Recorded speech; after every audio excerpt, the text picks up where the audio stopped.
Сайн байна уу? Докторт хүрэх зам подкастын маань анхны дугаар та бүхэндээ хүрэхэд бэлэн боллоо. Энэ удаагийн ярилцлагад Япон улсын Кёотогийн их сургуульд соёлын үеийн хадгалалт хамгаалтын чиглэлээр докторийн зэрэг хамгаалсан Од хүүгийн ангар сүрэн оролцлоо. Япон улсад докторийн зэрэг хамгаалахад ямар шалгууртай байдаг, судлаачаар ээлсэх, цаашдаа диплом хамгаалах хүртэлх үе шатуудын талаар зочин маань өөрийн туршлагаа дийлэр өнгө хуваалцлаа. Доктор ангар сүрэнгийн хувьд уран зургийн мэргэжилтэйч, соёлын үеийн хадгалалт хамгаалалт, тэр дундаа Монголын эрс төс уур амьсгалтай газар нутгаас олддог олон зуун жилийн өмнөх хүн төрөлхтний соёл иргэншлийн нотлохоо түүхэн дурсгалын идэвхийг хойч үедээ яг л анх олдсон байдлаар нь хадгалан өвлүүлэх чухал зорилгоор судалгааны ажил хийжээ. Энэхүү их оронц шийдвэрт нь өөрийн ирэхгүй бахарх сэтгэл төрж байснаа нуух юм. Сайн байна уу өнгө сүрээ? Сайн байна уу? За миний урилгыг хүлээн авч подкастт маань оролцож байгаад баярлалаа. За юуны төрөнд өөрийнхөө талаар танилцуулаач ээ. За намайг Од хүүгийн ангар сүрэн гэдэг. Соёлын үеийн тэргийн сурал хадгал хамгаалтын чиглэлээр одоо ажиллаж байгаа юм хүн байна. Тэгээд яг энэ салбарт бол 2010 оноос хойш ажиллаж байна. Миний өөрийн суур одоо мэргэжил бол зураач. Тэгээд сүүлд одоо эзэмшсэн мэргэжил бол соёлын үеийн сэргийн сургалтын мэргэжил. Манайтай бол одоо цөөхөн хавар мэргэжлийн тоонд бол ингэж орж явдаг. Ийм мэргэжлэр мэргэжсэн. За ийм хүн байна. Тэгэхээр хоёулаа өнөөдөр чинь докторт хүрэх зам гэдэг подкастын хувьд бол ямар байдлаар доктор хийвэ? Ер нь энэ доктор хийх энэ замнал маань ямар байдлаар явагдсан юм бэлээ тий? Яг энэ туршлагаа судлах зорилготой байгаа. Тэгэхээр чиний хувьд надад их сонирхолтой санагдаж байна л да. Бакалавра зэрэг чинь ер нь яг ямар мэргэжлээр төгссөн бэ? Тэгээ магистра хаана төгсөв тий? Тэгээ доктора хаана төгсөв гэдэг талаар танилцуулаач. За би болохоор бол илрүүлгийн сургуульд төсөл урлагийн сургуульд Монгол зургийн мэргэжлэр бакалаврт бол ингээд суралцсан байгаа. За тэгээд энэ сургуульдаа бол 2014 онд бол магистрийн зэрэг хамгаалсан. Монгол зургийн чиглэлээр бол магистрийн зэрэг хамгаалсан юм байна. Тэгээд докторийн зэрэг болохоор үеийн хадгалалт хамгаалалт тий. Тэгэхээр энэ мэргэжил хооронд юу өрөвсөн гэж ойлгож байна. Тий, докторийн зэрэг болохоор бол Японы Кёотогийн их сургуульд докторийн зэрэг хамгаалсан. Тэгээд жоохон яагаад энэ соёлын үеийн сэргийн сурал хадгалал хамгаалтын чиглэлээр одоо ийм суралцах болсон бэ гэдэг зүйл бас сонир байж магадгүй. Тэгээд миний хувьд бол их сургуулаа төгсчөөд тэгээд ингээд музей орж одоо салбарын онцлог тэгээд музей орж уран зураг үзсэн. За археологоос илэрсэн дурсгалуудыг үзэж танилцсан. Соёлын өвөд одоо музей дээр дэлхийг харуулж байгаа соёлын өвдгийг одоо үзэж хардаг. Тэгээд тэр дунд нэг оюутан байхдаа хуулж зурж исэн зургнууд биетээрээ үзэсгэлэнд гарсан байхыг үзээд. Гэхдээ оюутан байхад зурж исэн үе байдлаас илүү муудсан. Ингээ бодог ноххорцсон ингээд их тийм хүнд байдалтай байсан л. Тэгээд одоо энэ яагаад ингэж байгаа юм болоо хэдхэн жилийн дотор одоо ийм байдалтай өөрчлөгдөн гэдэг чи одоо маш харамсалтай юм байна. Дараа чи одоо энэ зураач энэ уран бүтээлч болох гэж байгаа энэ улсууд юунаасаа суралцах вэ гэдэг тийм эмзэглэл бол байсан. Тэгээд соёлын үеийн сэргийн сурал гэдэг мэргэжил бол тухайн үед бол би өөрөө мэдэхгүй. Ямар ч мэргэжил байдгийг одоо юу суралцдаг яа дээрээсээ ямар ч тийм ойлголт бол байхгүй байсан. Яг уу оюутан байж байхдаа бол одоо гисэр сүмийн сэргийн суралтын одоо өмнөх шатны одоо суурь судалгааны ажилд ингэж оролцож исэн. За дараа нь бол соёлын үндэсний төв, одоогийн соёлын үндэсний төв, тухайн соёлын өвийн төв дээр бол очиж одоо салбарын одоо онцлог, за тэгээ соёлын үеийн сэргийн суралтын байдалтай танилцж ирсэн боловч хараахан төдийлөн тийм их энэ мэргэжлийн талаар бол ойлголт бага л байсан л та. За ингээд 2010 онд Хар өрн музейд бол одоо ингэж ороод. Тэгээ Хар өрн музейд орсноор бол би өөрөө сэргийн сурвалжч гэсэн одоо албан тушаал дээр ажиллах болоод. За ингээд археологоос илэрч олдсон одоо олдурын сэргээн сургалт. За музей дээр одоо үзмэрт дэглэж үзүүлэх, үзэсгэлэн гаргахад зориулсан одоо тэр үзмэрийн цэвэрлэгээ ч юм уу, тий анхан шатны одоо цэвэрлэгээ. За сэргээн сургалтын ажил руу ингээ орох шаардлага бол үүссэн байна. За тэгээд энэ бол одоо яг энэ салбар руу орох эхлэл нь болж ирсэн. За үүний дараагаар Булган аймгийн Баян-Нур сумын одоо Шорон бомбор бунхан гэдэг 7 дугаар зууны үеийн ийм гайхамшигтай маш том хэмжээний газар доорх байгууламж, ханаараа дүүрэн ханын зурагтай. Ийм байгууламж дээр одоо ажиллах бололцоо олдоод за тэгээд ханын зургийг буулгаж авах ингээ ажил дээр орж ажилласан байгаа. Энэ чинээс илэрсэн модон эдлэл за бусад эдлэлүүд гарч ирээл өөрчлөгдөөл жилийн дараа гэхэд бол шал өөр болоо зарим нь бутарж унаал ингээл маш богино хугацаанд бол өөрчлөлт өгч ирсэн. Миний хувьд болохоор бол их харамсаж ирсэн л ийм сайхан дурсгал 1300 жилийн туршид одоо бидний үе хүртлээр хадгалагдаж ирээд за тэгээд хадгалтын байдлыг одоо гурмын хангах яавал зүгээр юм гэдэг одоо мэдээлэл бол том баг. Гэтэл одоо нүдэн дээр ингээ өөрчлөгдөд байхыг хараад ингээд тун их одоо харамсаж ирсэн. Тэгэл ерөөсөө энэ бунхнаас илэрсэн ханын зургийг одоо сэргээн сурлаа. Ерөөсөө сэргээн сурлагч болёо. Энэ мэрэгжил бол ховор юм байна гэл. Тэгэл ийшээ ингээл ороод тэгэл явсан байна. За маш их сонирхолтой санагдлаа. Нэг талаар бас айгу их оронч шийдвэр байсан юм болов уу гэж. Тэгэхээр миний бас ингээд яг асуулт маань за Японы Кёотогийн их сургуульд докторийн зэрэг хамгаас. Тэгэхээр чиний хувьд Кёотогийн их сургуульд тэнцэн гэдэг маань бас нэлээд том хүчин байсан байх гэж бодож байна. Мэдээж бид нар бол нөгөө докторийн ажлаа хамгаалахад бол удирдагч хөшөө олон тэр тэнхмээ зөв тэнхмээ олж очино. Тэр тэнхимжин чиний өмнөх мэдлэг дуршлагч чадварыг зөвшөөрч чамайг удирдан доктор хийлгэн гэхээр нэлээд том шалгуур байдаг л та. Тэгэхээр надад энэ их сонирхолтой байна л да. Чи өөрөө бүтэн уран зургаар сураад чиний бол диплом бүх юм чинь уран зургийн Монгол уран зургийн зураач хүний одоо мэргэжилтэй. Туршлагаараа буюу ажиллаараа мэдээж тэр хэлхийг тодорхой хэмжээнд авсан баг. Тэгэхээр сургууль чинь ямар шаардлага тавьж исэн бэ? Яаж тэнцсэн бэ? Тэгэхээр Кёотогийн сургууль бол миний мэдхийн дэлхийн шилдэг 100 илүү 50 сургуулийн нэгэнд орж байгаа хаа тийм ээ. Тэгэхээр энэ том мундаг том сургууль, нэр үнэтэй сургуульд орно гэдэг бол маш гайхамшигтай алхам гэж бодож байна. Тий одоо тэр үед бол чухам Кёотогийн сургуульд орно гэдгийг би өөрөө ч бол мэдэхгүй л ингээл явж лээсэн.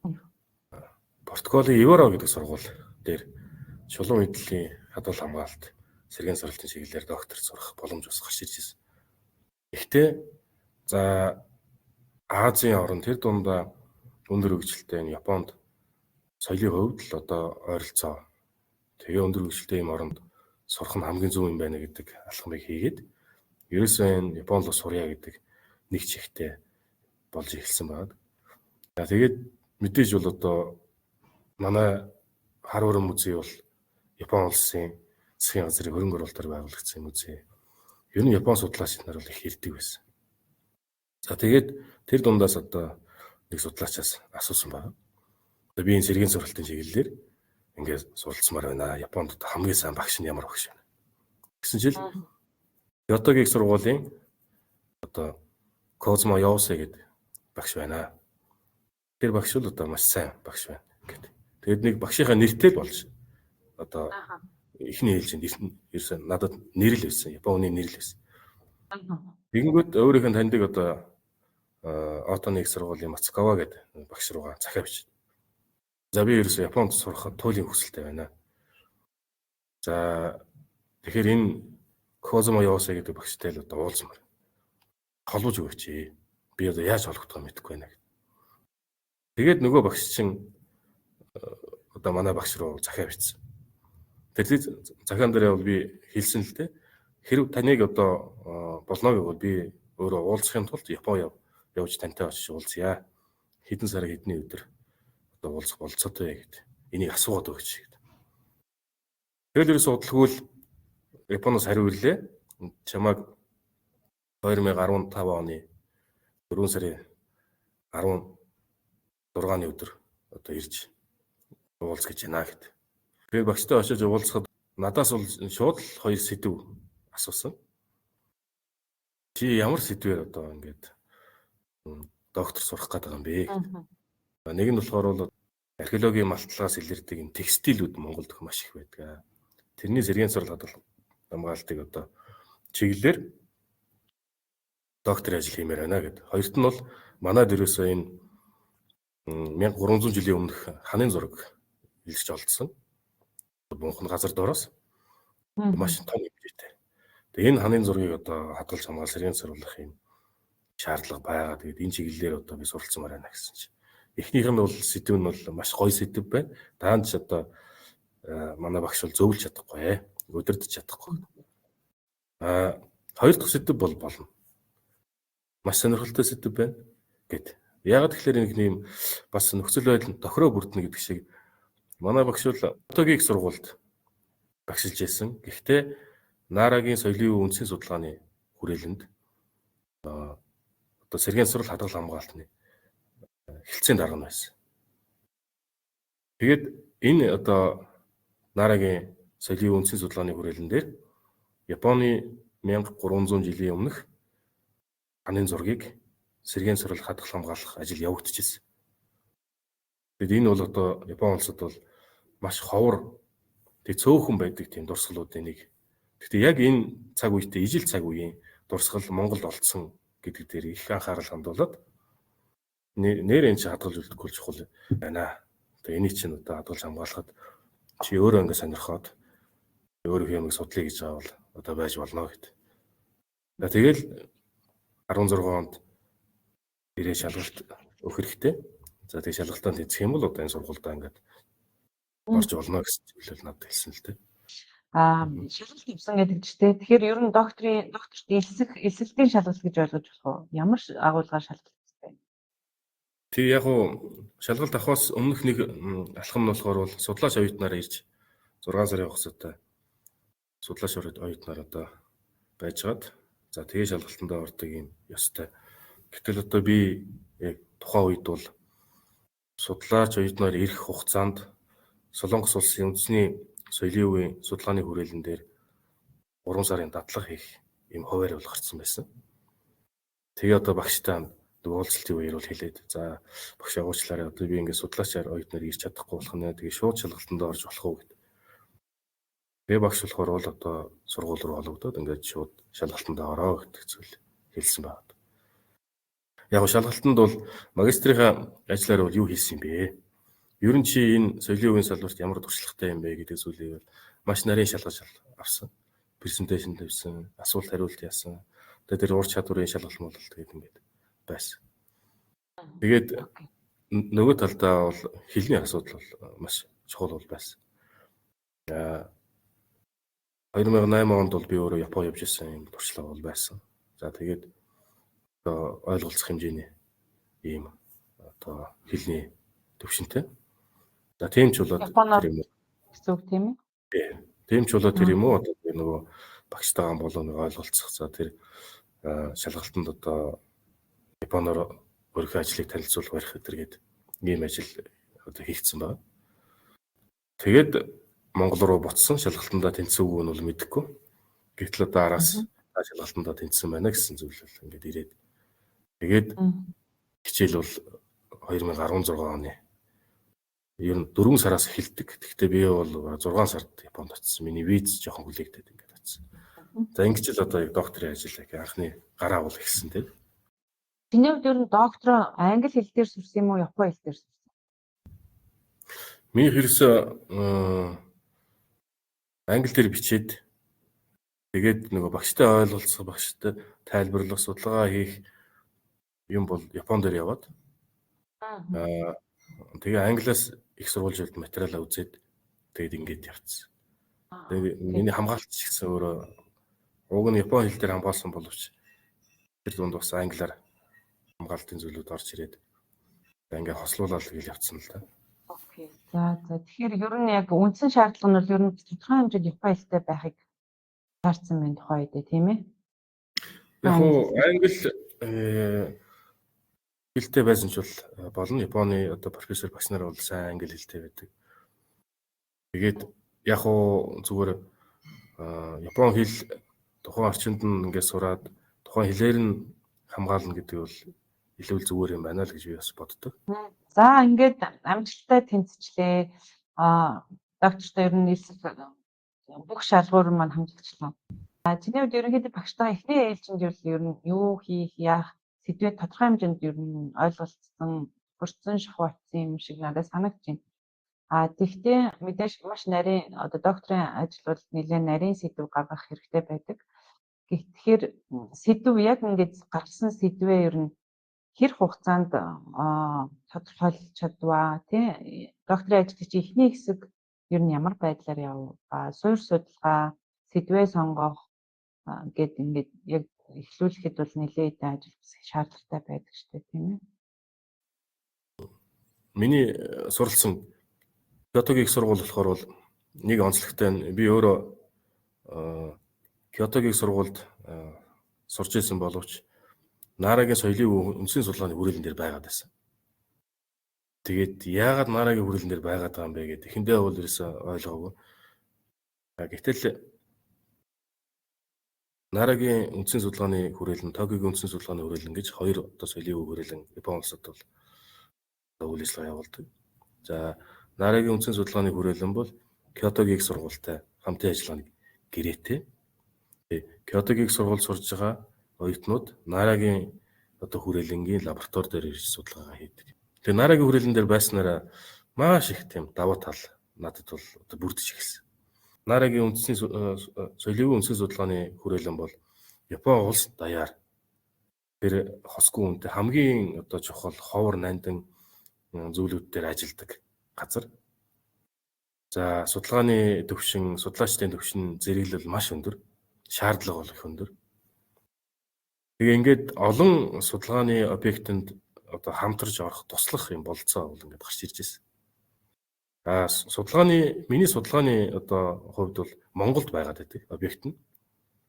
Тэгэхээр Монгол руу явж очиж судалгаа хийн гэд тэгэнгүүт нөгөө санхүүгийн байдлаас цаг хугацаанаас болоод бас зохицуулах юм бас шийдэх юм ихтэй. Тэгэнгүүт ерөөсө Японд байгаа ижил төстэй бунхныг судалгааны объектыг судалж яа. Шинээс туршлага хөрвүүлээд. Тэгээд энэ судалгааны арга зүйн үндсэн дээр Монголынхаа тэр имийг ингээд судлаад ингээд давхар судлаа явах над боломж гарч ирсэн.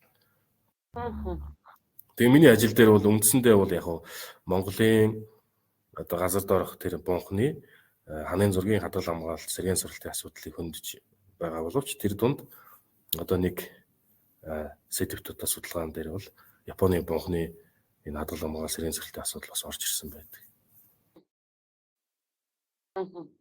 За бас сонирхолтой юм байна. Тэгэхээр чиний хувьд бол ер нь эхнээсээ үндсэн чиглэлчин бол гарчихсан тий яг би юу хийхээ, юу судлах юм, юун дээр үр дүн авах юм гарчихсан.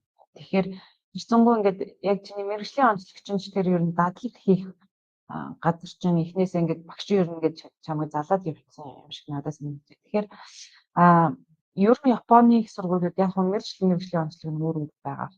Гэтэл ер нь удирдагч багш чинь ер нь хэр хэмжээнд чамайг доктор оюутнаа удирдах явдсан болоо тий тэр судалгааны соёл нь хэр байдсан бол докторант оюутан өөрөө бас ямар хэмжээнд ер нь бие даасан чадвартай мэдлэгтэй байх хэрэгтэй бол удирдагч багшаашаа ямар хэмжээний зөвлөмж тий тусламж гэдэг юм авдаг бэ? Тий яг эхний ээлжинд бол судалгаа яг юунаас эхлэх юм, ямар судалгаа байх юм, тэгээ ямар ч тийм нэг баримжаал байхгүй бол сэдвийн хувьд ч гэсэн их өргөн агуулгатай ингээл орж ирэл. Тэгэл багш бол сэдв том байх шаардлага байхгүй. Чиний юм бол ерөөсө бүх юмыг ингээд судлах гэдэг. Цаг хугацаанд бол амжихгүй. Тэгэхээр бол эргээгээд цомхон болгох. За тэгээд багш бол нөгөө хэлтсийн дараагаасаа Нарагийн хүрээлэнгийн соёлын үе хүрээлэнгийн орлог захирал хүртлээ ингээд алуун тушаал хашаад маш их завгүй болж эхэлсэн. Надад ерөөс олдохгүй.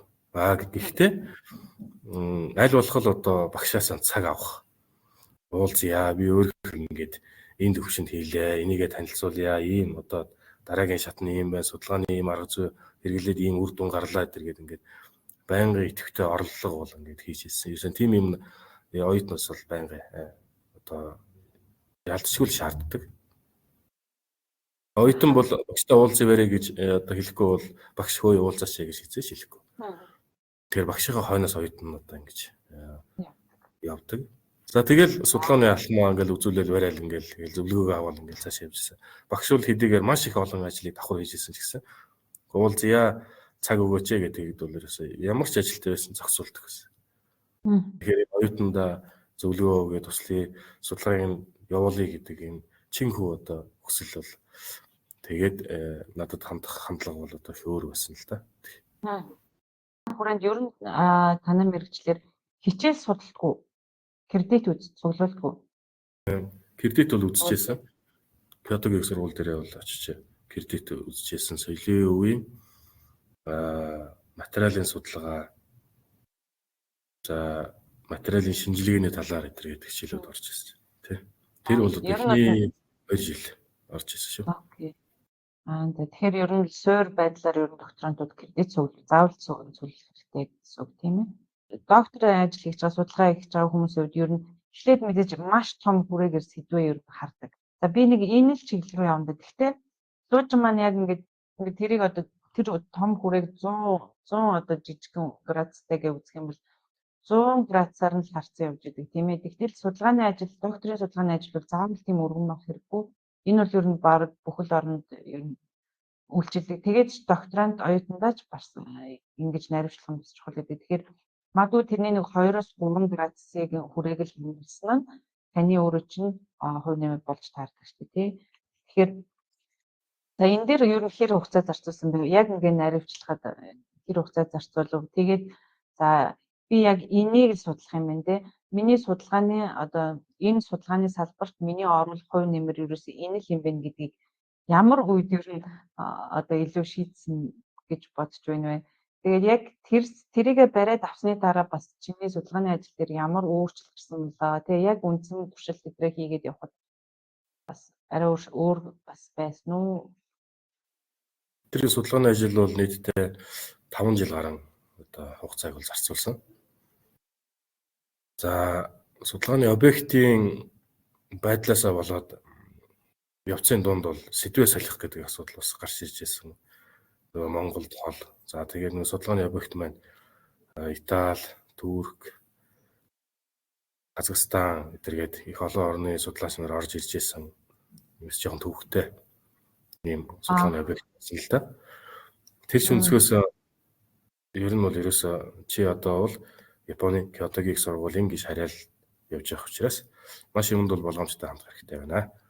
Тийм учраас судалгааны объект чи ер нь солиул яат юм бэ гэдэг зүйл бол ингээд. За нөгөө Монголын судалгааныхаа объект. За би бол ерөөсөө Монголын юмыг судалмаар байна гэдэг байр суурьтай. Тэгэл зүтгэсээр хийж байгаа л өөрөөр бол одоо ер нь судалсан л да. За мэдээж бол судалгааны хүрээнд бол докторийн ажилд ороогүй ч одоо судалсан юмнууд бол зөндөө бол байгаа. Тэгэхээр тэр бол одоо явцын дунд бол оруулаад авах шаардлагагүй байна гэж үзээд ингээд. Гэтэ судалж мэдэх шаардлагатай байсан, үгүй мэдэх шаардлага байсан. Дундаа нэг манай салбарын нэг онцлог л доо. Ямар материалаар бүтсэн соёлын өв байна? Тэр соёлын өвийг хадгалж хамгаалж сэргээн засварлахад нэн төрөнд материалын судлах ёстой. Ямар материалаар бүтсэн? Ямар уламжилт технологи байгаа? Яаж хийгдсэн гэдэг зүйлийг маш сайн судлах хэрэгтэй байгаа.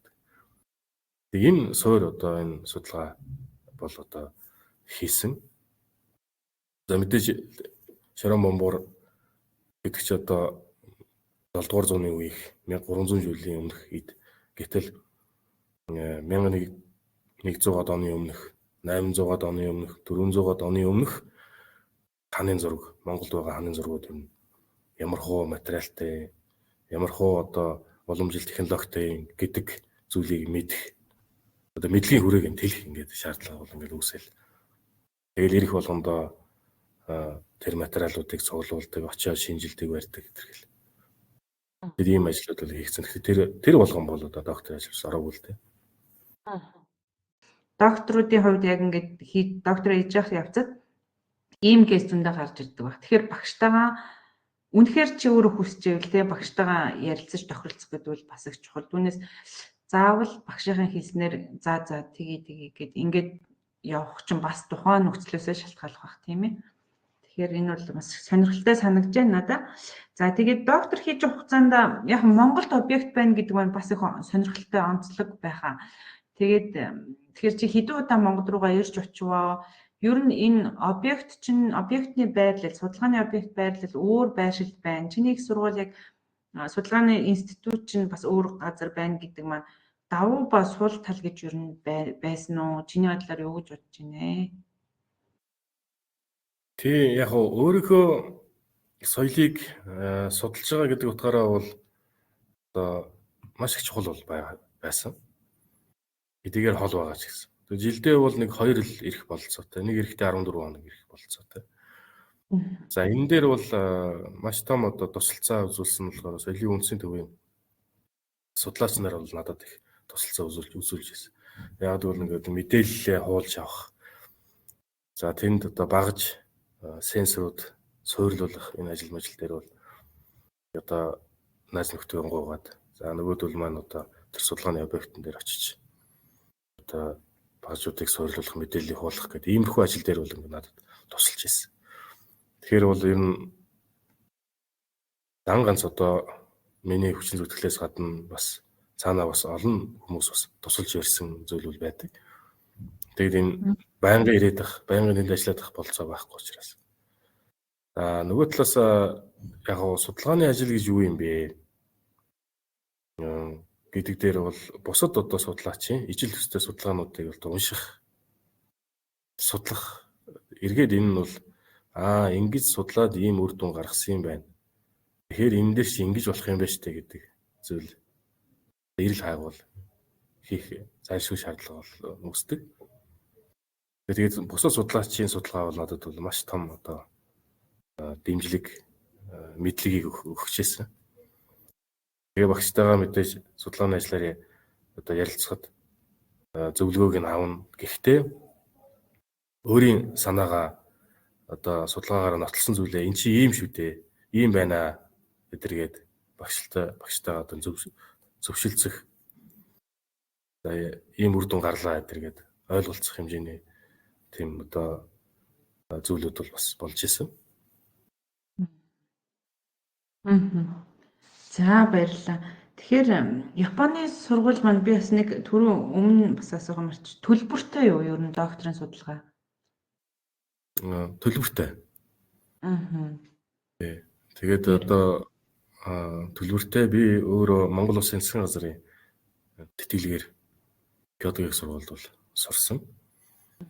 За улсын нэг олон улсын шилдэг 100 сургууль багтсан сургуульд бол боловсролын зээлийн сангаар сурах боломжоо Монгол Улсын засгийн газар бол олгосон байдаг. Тэр хүрээнд сурсан байгаа. Түүнээс сургууль бол одоо сургалтын төлбөртэй.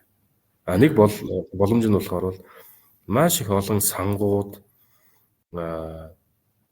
тэгээд компаниуд ингээд хүүхдийн тэтгэлэг одоо зарладаг. Тухайн сурвалжлагчийн бакалавр, магистр, докторуудын. Тэгэхээр өөрөө тэндээсээ сонгоод холбогдох хэрэгцээтэй одоо материалыг бүрдүүлээд тэгээ сургалтынхаа албанд өгөөд ингээд хэрэг материалын тэнцээд ингээд явах юм бол сургууль төсөлт одоо гаргасан сургууль дээр байгаа тэр санхүүжилт одоо тэтгэлгээс авах болцоо бол байдаг. Тэр боломж нь бол их байсан. За сургуулиас гэсэн бас мэйл ирнэ. За та одоо сургуулийн төлбөрөө одоо хөнгөлүүлэх хүсэлттэй байна уу? Хагасын 50%, 100%. За 50% бол одоо шаардлага одоо нөхцөлийн тодорхой одоо бичих өргөдлийн маягтанд оруулж өгөх. 100% бол ямар байх юм гэдэг ингээд.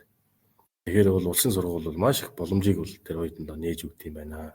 Сурах болцоо байна гэж тэндээс бол ойлгоцсон шүү. Нэгэн л зөрөгтэй эхлүүлчих юм бол дараа нь боломжууд зөндөө гардаг байна шүү дээ. Тэр тусмаа маш ховор салбарт судалгаа хийж байгаа хүний хувьд тийм ээ. Тэгэхээр мэдээж Япон улс бол амжиргааны зардал өндөртэй сургалтын төлбөрөөс гадна амьдрах зардал гэдэг бол бас нэлээ бас тодорхой хэмжээний мөнгө шаардна мэдээж. Нарагийн хүрээлэн дээр ажиллаж байхад чосон судлаач байдлаар ер нь цалин эдгээр авах боломж байсан уу? Судлаачийн албан тушаал дээр гэх юм уу? Туслах судлаач тийм. Би бол нарагийн хүрээлэнд туслах судлаач гэж оюутнууд бүгдээрээ л ялгаагүй туслах судлаач гэсэн нэртэй ажиллаад тэгээд нарагийн хүрээлэн дээр ирсэн судалгааны ажилд оролцоод тодорхой нэг ажилд нь одоо хамтарч оролцоод тэгээд цалин авах, урамшуул авах юм систем байсан. За энэ системийг 5 жил одоо тэнд ажиллаж ирсэн байна. За миний дараагийн асуулт маань болохоор за ингээд судалгааныхаа сэдвийг ямарсан наривчлаад дундуур нас судалгаа сэдвээ сонгох ажил бол нэлээд өөрчлөгдсөн байна. Тэрнээс гадна объект дээр ирж очих бас зөндөө олон ажил хийгдсэн байна. Тэгэхээр чиний хувьд ер нь магадгүй ингээд заримдаа бас хүмүүс нэгэн л Монголд объект байгаа юм чинь Монголдоо сурвал яад юм бэ гэсэн бас харах үнцэг байдаг шүү дээ тийм ээ объект маань Монголд амж. Тэгэхээр энэ докторийн ажлаа Японд хийснээр ер нь ямар илүү энэ судалгааны ажилд илүү нэмэр одоо юу гэдгийг нэмэлт үнцийг оруулж өгсөн бэ? Яг ийм нөхцөлтэй тий объект нь Монголд байдаг эсвэл Монгол хүмүүс дээрээ судалгаа хийдэг ч юм уу магадгүй хүмүүс дээр судалгаа хийж бол ийм кейс зөндөө байгаа шүү дээ. Яг уу энэ судалгааг Католик сургууль суралцах явцдаа одоо хийх үед бол мэдээж Монголын соёлын өв за хүнийг одоо гадны оронд танилцуулах сайхан боломжууд бол ингэ нэгдэж ийм соёлтой. Одоо тэр ханын зурган дээр гэхтэл хөөх 1300 жилийн өмнөх ханын зураг Монголд байдсан байх штэ гэдэг. Гадны улсуудын түгээмэл ойлголт бол монголчууд одоо зэрлэг бүдүүлэл гэж л харж байдаг.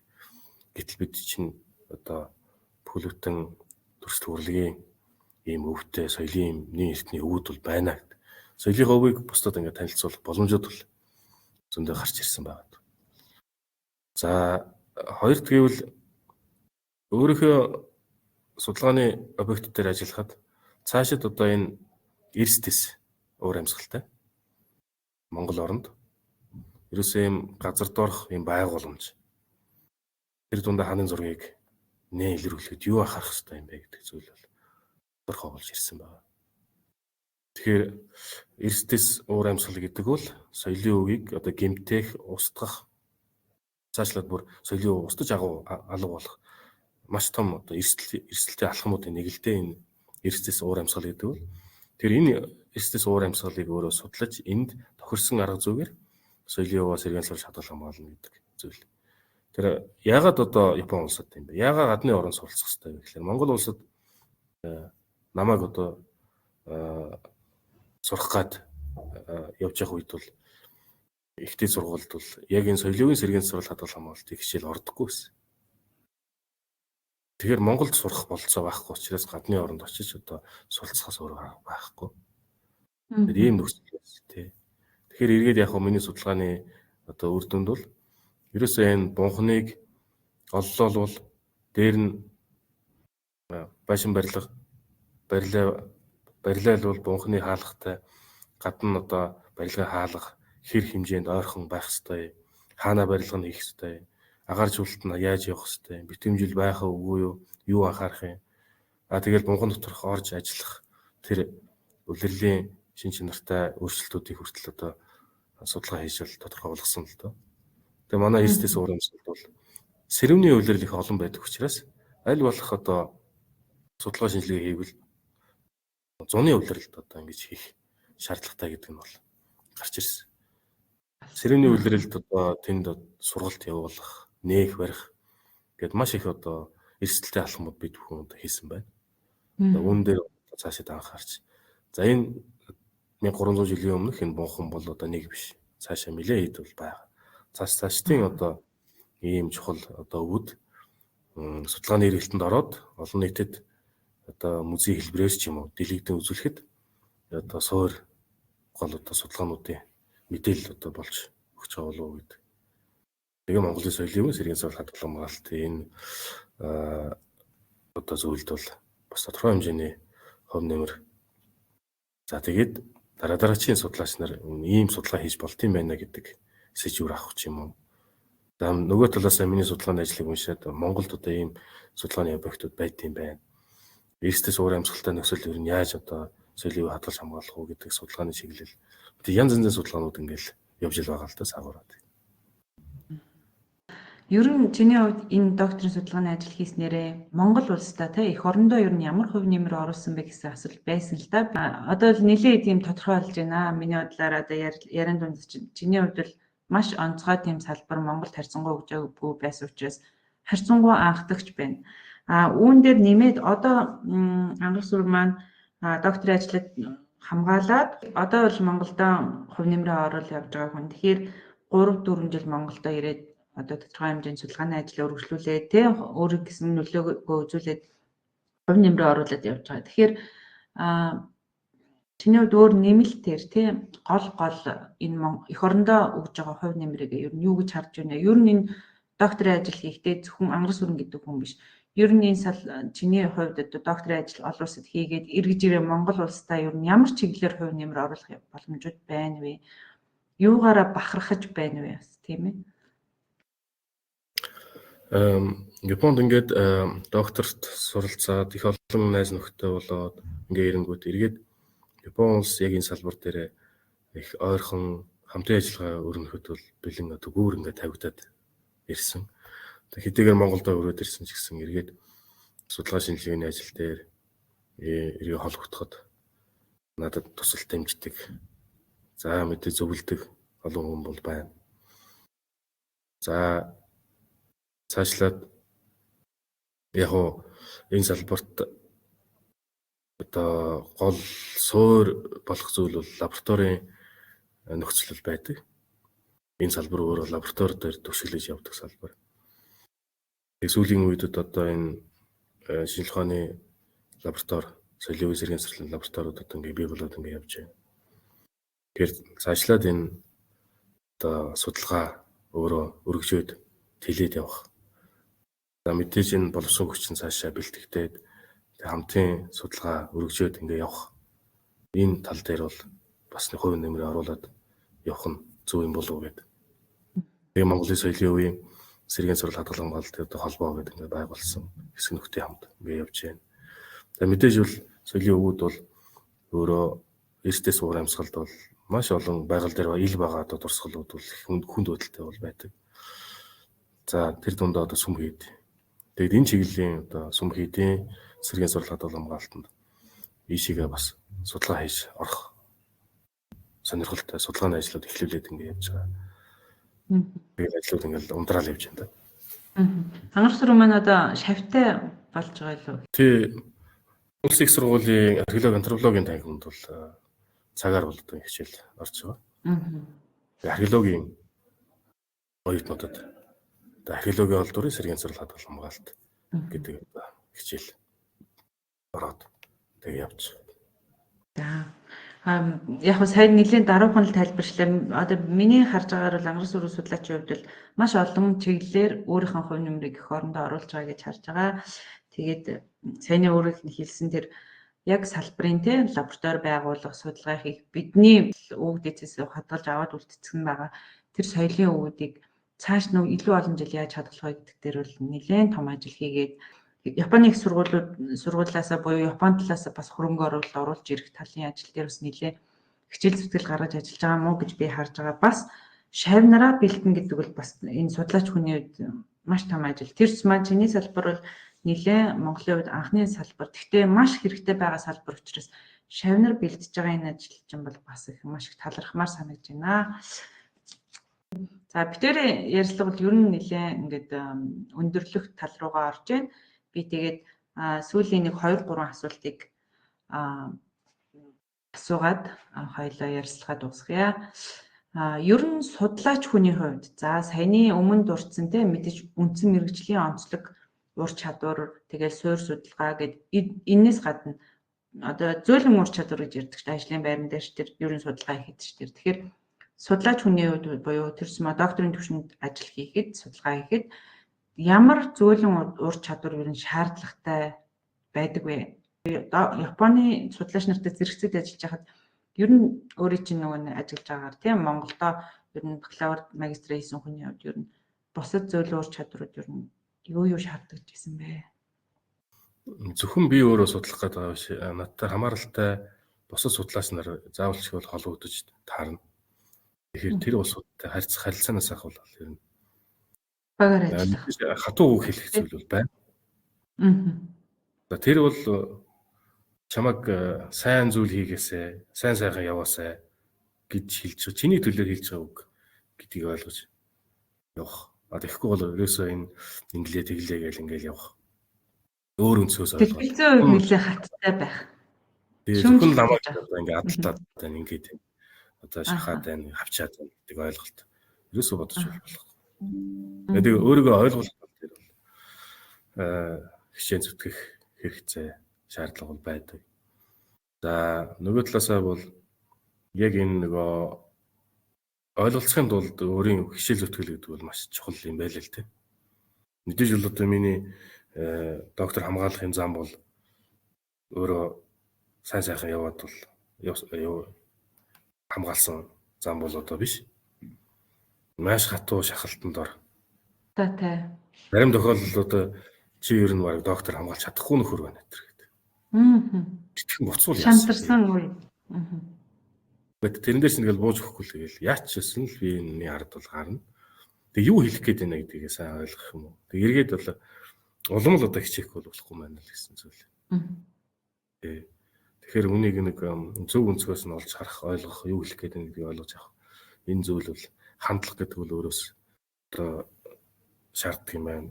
Дээрээс нь энэ манай энэ салбарын нэг онцлог болохоор бол өөрөө ёс зүй их шаарддаг. Судлаачийн ёс зүй, сэргийн сурвалжлагчийн ёс зүй. Тэгээд тэр гадны орнд тэр тусмаа сурж байгаа нөхцөлд бол гадны орныхоо соёлыг ойлгохгүй бол бас болохгүй.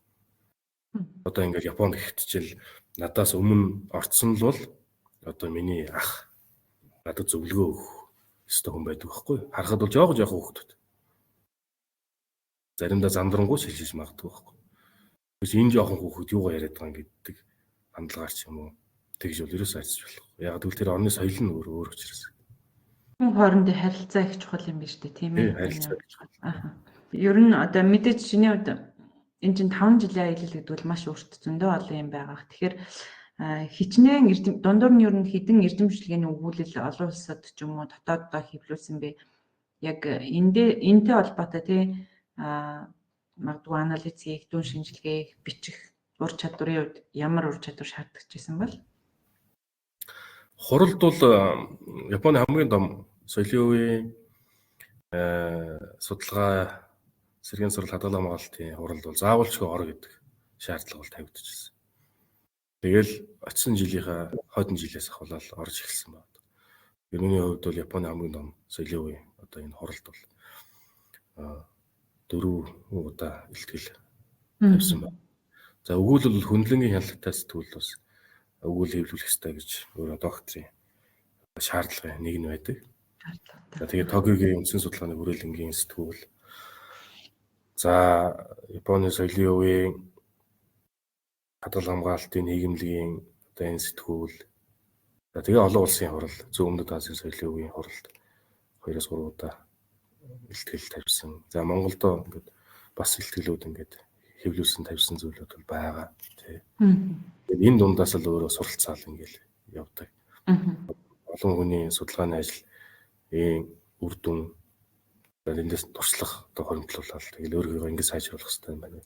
Зарим нэгэн хүмүүсийн зөвлөгөө гэднээс аваад ингээд судалгаа үргэлжлүүлэл ингээд явж ирсэн. Доктор хамгаалах. За мэдээж чамайг заавал энэ хуралд ор гэж шаардж байгаа гэдэг маань мэдээж чи нэг юм хийцэн, нэг тодорхой хэмжээний гаргалгаа гаргасан хүмүүс ярих юмтай гэж орно шүү дээ, тий. Тэгэхээр энэ хооронд бол тодорхой хэмжээний юм сэтгэлзүйн шахалт явагдана. За би тэгэхээр энэ бүхэн маань энэ бүхний дундуур. За тэгээ бас хамтран судалгаа хийж байгаа тэр хүмүүс, тэр тухайн орны соёл онцлог, тий, ах захын одоо соёл гэдэг энэ олон мэдгүй соёлын дунд ингээд явж байхад ер нь доктор хүн хийж явах үеийн сэтгэл зүйн байдал ер нь ямар төвшөнд байд юм бэ? Тэрийг Яаж менежлсэн бэ? Тий янз янзын л одоо юм мэдээж бол энэ хугацаанд бол болж исэн. За тэр болгонд бол яг би өөрөө монгол хүн намайг бол одоо Монгол улс монгол хүн гэдэг гэж ингэж олж байгаа учраас эх орныхоо нэр хүндийг нэг газарт нь буулгаад ирчихгүй байсан. Хичээхгүй болохгүй мэнэ гэсэн зүйл байсан. Дээрээс нь Японы ер нь Европын ч гэсэн онцлог тэр манай ааваар намайг дууддаг. Овгоор нь дууддаг. Тэр аавынхаа нэрийг намайг суралцах явцад бол манай аав бурхан болцсон. Тэгээ бурхан болцоос нь хойш илүү их тэр анзарч ирсэн. Тэгэл сургуулаас утсан гэл яри гэл тэгэнгүүт. Одоо манай аавыг дуудаал энэ оюутантай ярих гэсэн ингээл. Аавынхаа нэрийг дуудуулаад байгаа болохоор би ямар ч хэлсэн. Миний ард бол гарахгүй болохгүй гэд. Ийм шалтгаанууд байсан учраас сэтгэл зүйн хувьд бол ямар ч юм ирсэн даваад гарна гэсэн. Угаасаа одоо хат бол байсан. Тэгэл урагшаа зүтгэж байхаас өөр байхгүй. Зарим нөхцөлд бол бодсон шүү дээ. Юм хурд бол байгаа. Яаж явахаа мэдэхгүй, юу хэлээд байгааг нь ойлгохгүй шүү байгаа. Судалгааны үр дүн гарахгүй. Судалгаа хийгээд, шинжилгээ хийгээд, лабораторид ингэ шинжилгээ хийгээд байх тусам зарим нөхцөлд ерөөсөө үр дүнгүй ажлууд зөндөл хийгдэж шүү дээ.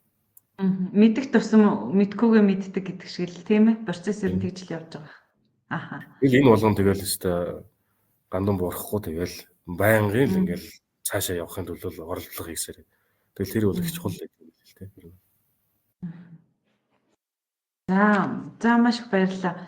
Ер нь бол миний одоо харж байгаагаар чиний хувьд бол ерөөсөө л дисциплин гэж ярьдаг шүү дээ. Одоо англиараа монголоор одоо юу гэдэг нь зорилгоо ингэж бүр чиглэлээ үнэхээр тэрийгэ тодорхой тавьчихсан хүний хувьд ямар ч юмд ер нь шантрахгүй ойлгох сэтгэлийн тэнхээ төвчээрээр давж гарнаа л гэсэн ийм зорилготой байж байгаа л ер нь энэ том замыг туулаад гарсан юм байна л гэж миний бодлоор харагдлаа. Тэгээд докторт хүрэх замаа амжилттай бүтээгээд тийм эх орондоо бас тодорхой хэмжээнд үнэтэй хувь нэмрээ оруулаад явж байгаа. Хангар сүрэндээ цаашдынх нь мөн судалгааны ажилд мөн өөрийнх нь эрүүл мэндэд зорьсон зорилгот нь үргэлж өөдөө дээшээ бүтэмжтэй байхын ерөөл дэвшүүлээд тэгээд ярилцлаганд маань оролцсонд маш их баярлалаа. За баярлалаа. Ингээд докторт хүрэх зам подкастт өргөдөд зочноор оролцоод өөрийнхөө салбарын онцлог. За тэгээд энэ салбарт одоо хүчин зүтгэж байгаа олон судлаачдыг төлөөлөл болоод ингээд өөрийнхөө салбарыг жоохон шигсэн таниулах. За заашлаад энэ салбарын онцлог юу гэдгийг эдрийгээ одоо нээлттэй сайхан ярилцах ийм сайхан боломж олгосон. Танд одоо баярлалаа. Тэгээд дараачийн одоо подкастт маш сонирхолтой зочныг ураад сонсож байгаа хүмүүс илүү их олон одоо хүртээмжтэй олон зүйлийг таньж мэдсэн ийм сайхан сошиал ийм контент болох байхаа гэдэгт бол итгэлтэй байна. Баярлалаа. За баярлалаа.